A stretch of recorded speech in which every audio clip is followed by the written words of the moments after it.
ঘড়িতে তখন বাজে সকাল ১০টা। ঘুম থেকে উঠে বাইরেটা বেরিয়ে দেখি ঠিক এরকম অবস্থা। ভালোই জোরে বৃষ্টি পড়ছে। জানি না ভিডিওতে কতটা বোঝা যাচ্ছে। তো চারপাশে শুধু জলে জল হয়ে গেছে। যেদিকেই তাকাচ্ছি দেখো শুধু জল। আর আমাদের উঠোনে তো প্রচণ্ড জল হয়ে গেছে, যেটা পুরো বিকাল পর্যন্ত নামেনি। তখন মনে মনে শুধু এটা ভেবেই ভালো লাগছিল যে ভাগ্যিস আজকে আমার ছুটিটা ছিল। নাহলে এইরকম ওয়েদারে কার ভালো লাগে অফিস যেতে বলো?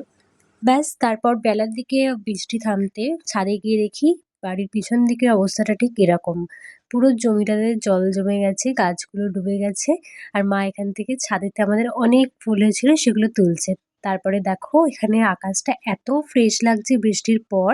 এখানে আমরা কিছুক্ষণ বসে বসে এই যে পাশের বাড়ির দিদা, তার সাথে গল্প করছিলাম। তারপর নিচে এসে চান করার পরে মুখে একটু অ্যালোভেরা জেলটা লাগাচ্ছিলাম, সেই সময় হুট করে দেখি কেউ একটা ডাকছে। আর কি হলো সেটা দেখতে গিয়ে দেখি কেউ আমার জন্য এই পার্সেলগুলো পাঠিয়েছে, যেহেতু আজকে ঈদ।